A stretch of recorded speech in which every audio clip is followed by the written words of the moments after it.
Welcome to the Field of 68 After Dark's YouTube channel. We are going to be live every Tuesday and Thursday at 9 p.m. Eastern Time right here on YouTube and on Stadium for the entirety of the spring.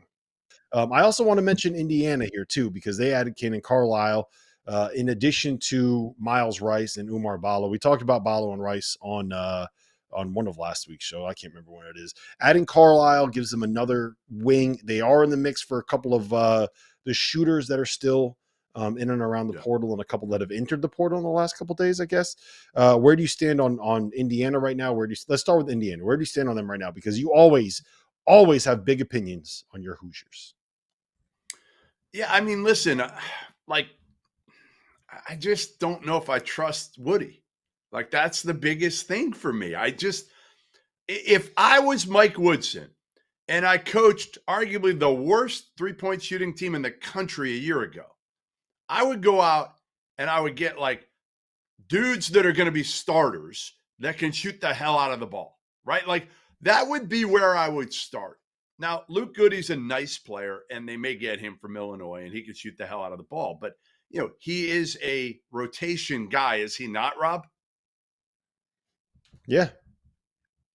Yeah. So, to me, instead of, like Carlisle, Miles Rice, you threw the stats out to me last week that, he was shooting like 38% or something like that before, he went over 22. I'm willing to bet on I would bet on the Miles Rice jumper being more than what it was towards the end of the year. Yeah. Whereas Kanan Carlisle, I think he's more of a scorer than he is a shooter.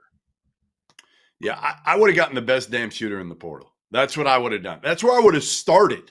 Like, instead of shelling out all this money for Umar Balo, I would have shelled out all this money for the best damn shooter scorer in the portal, period. That's where I'm starting.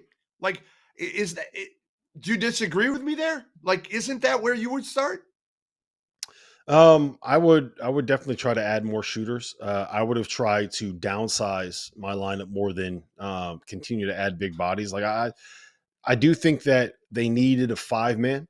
I don't think that you can go into a season having Malik Renault be your starting 5. I think he is really great as a 4. I would have looked for more of a 4 spacing 5.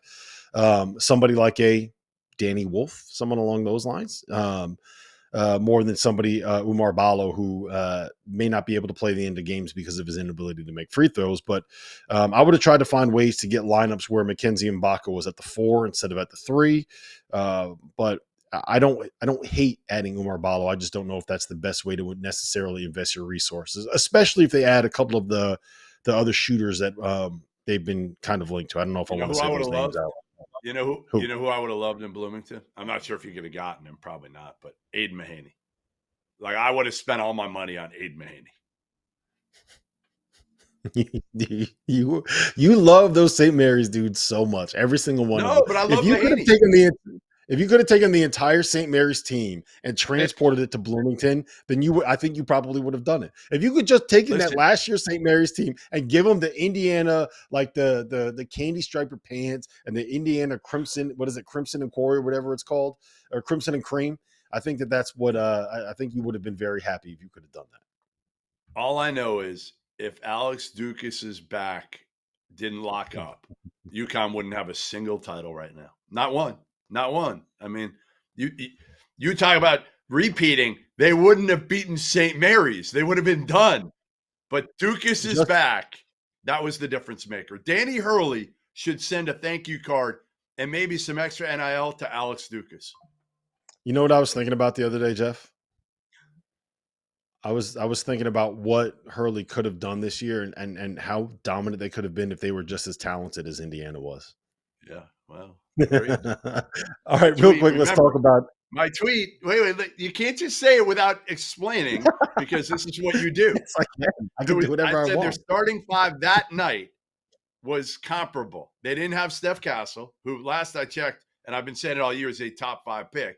Now, Klingen's going to go higher than he should, but to me, Khalil Ware and Klingen are comparable talent-wise. Talent-wise, they're comparable. Okay. And one guy can coach. Hey, one guy can coach, and one guy, maybe not. Thanks for watching the Field of 68 After Dark. Make sure to hit that like button.